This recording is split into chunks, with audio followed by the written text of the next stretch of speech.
عسلامة ومرحبا بكم في فيديو جديد ووصفة جديدة. اليوم ان شاء الله مع بعضنا باش نعملوا حاجة حلوة. العيد على الابواب وباش نبداو بهالبنة هذه اللي هو بتي فور البيستاش. وفي نفس الفيديو عملت بتي فور نوازيت. بالحق ايش باش نحكي لكم على البنة في الزوز انواع متاع البتي فور هذوما، جربوهم وتفكروني. بالنسبة للكمية أنا راني عملت كمية صغيرة مش كمية كبيرة. الكمية انتوما تعملوا الكمية اللي تحبوا عليها واللي تكفيكم. أول حاجة بديت بتي فور البوفريوة. خذيت 150 جرام بوفريوة معرجة وخليتها بقشورها. علاش؟ خاطر القشور البوفريوة تزيد تعزز نكهة البوفريوة. كان تحبوا تاخذوها مرحية حاضرة خذوا مرحية حاضرة. انا عندي كعب استعملت الكعب. دونك 150 جرام بوفريوة، 150 جرام لوز بودر لوز مرحي، و150 جرام سكر محور. وخذيت 150 جرام بطاطا صمتهم، وبعد ما صمتهم سقطرتهم وبالفرشيطة فغصتهم بالكدا. به انا البوفريوه بما انها عندي ماهيش مرحيه دونك باش نرحيها مع السكر باش هكا نكون متاكده اللي البوفريوه مش باش تسيب الزيت نتاعها. ردوا بالنا كي نرحيو الفاكهه كي نرحيوها اكثر من اللازم تسيب الزيت نتاعها بالاخص البوفريوه. على ذلك كي نرحيوها مع السكر هكاك اقل ريسك انه الفاكهه باش تخرج الزيت نتاعها. دونك رحيت البوفريوه 150 جرام بوفريوه مع 150 جرام سكر محور، يلزم يكون سكر محور. وزدتو 150 جرام لوز مرحي. بطبيعة اللوز نجمو نرحيوها وحدنا في الدار. انا عندي لوز حاضر. باش تقولوا لي علاش ما عملتش بوفريوه كهو؟ راهو يلزم نخلطو ما بين البوفريوه واللوز على خاطر البوفريوه كهو ما البوفريوه تشد معناها ما تجينيش ما تجيش باهيه. ومطعم اللوز يعزز النكهه متاع البوفريوه وراهو يجي مطعم بوفريوه اللوز ما يبانش جمله جوست باش نخلطو ونسلكو بيه البوفريوه. بخلط السكر والبوفريوه واللوز وباش نزيدو 150 جرام بطاطا. بالنسبه للبطاطا كيف راهو ماهيش المطعم متاعها مش باش يبان جمله تقولش علينا ماناش حاطين حتى شيء. وزيد راهي سر تعليقه البتي فور من البطاطا. حطوا جربوا الريسيت هذه وتفكروني. انا راني من عشاق البتي فور وجربت برشا الريسيتات وندور وديما نرجع للريسيت هذه اللي بالبطاطا. البطاطا تخليه من داخل يجي معلق. هذاك سر تعليق البتي فور ويجي من داخل يتعلق ومن برا هكا يجي يبس ويجي يتقرمش. به دخلتك البطاطا بالبهي مع الفاكهه والسكر. ولهنا عندي ابيض بيض نفصلوا الاصفر مش نستعملوا كان الابيض كهو باش نزيدوا بشويه كهو. ديجا شوفوا البطاطا بخسك لمت لي الفاكهه.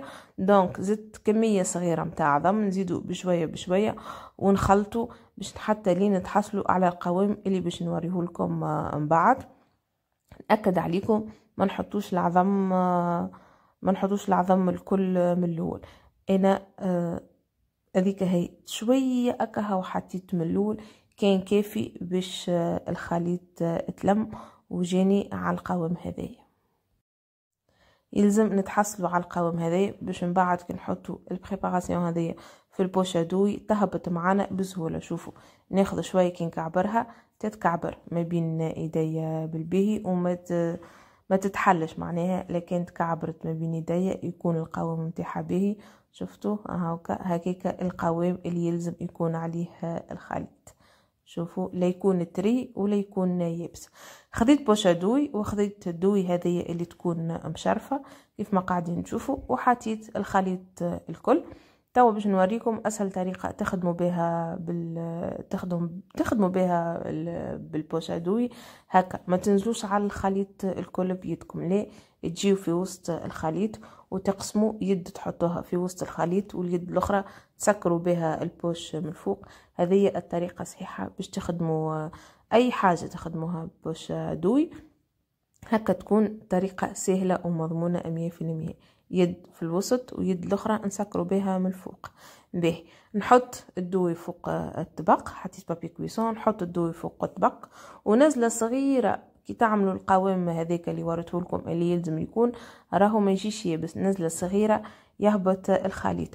وما نقعدوش ندوروا، لا جوست نركح الدوي فوق الطبق ونبدا ننزل هكا ونخفف ونهز الدوي نتحصل على الشكل هذايا كيف ما قاعدين نشوفوا بسهوله يتشكل معانا. شوفوا نزله صغيره يخرج. بالنسبه للكبر اللي نعملوا عليه كعبة البيتي فور، انتم شنو تحبوا كعبة كبار ولا كعبة صغار؟ اما راه الحجم هذا يكون ممتاز.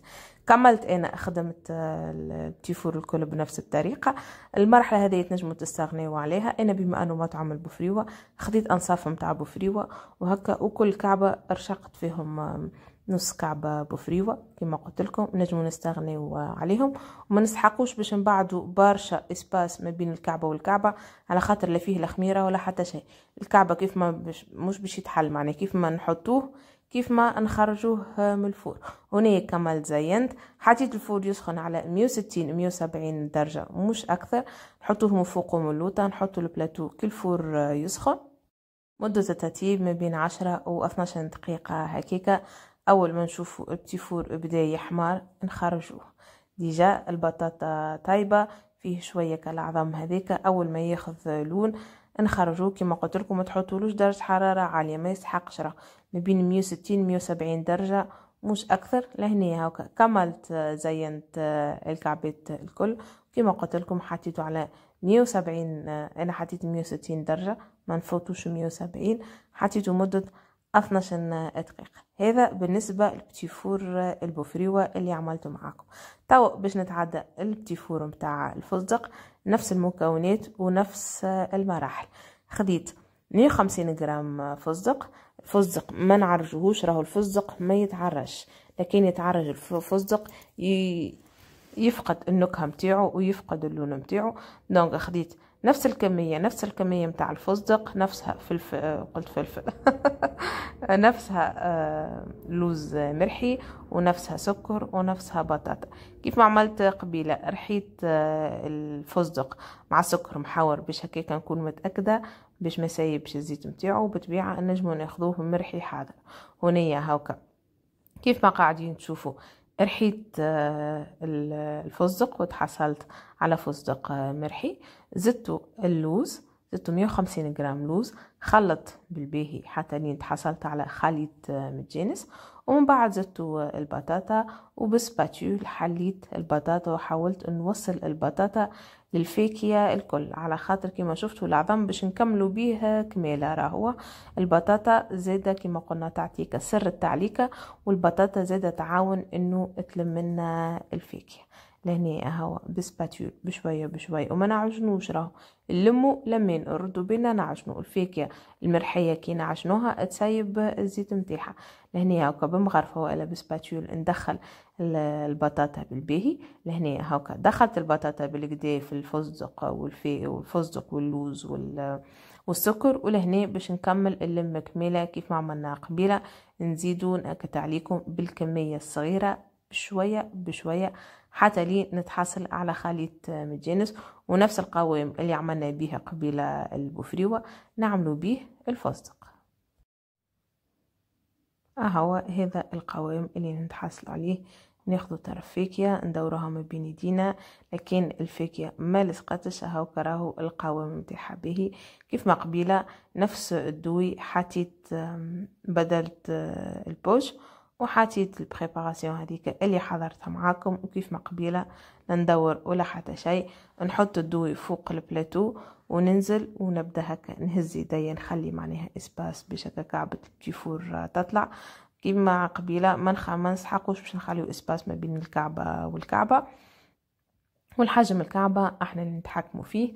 زينت زاده كعبات بتي فور الفستق، في كل كعبه بتي فور رشقت فيها كعبة فستق هكا هاو. والفور بتبيعته سخون، دخلته على 160، دخلوا على 160 170 درجة.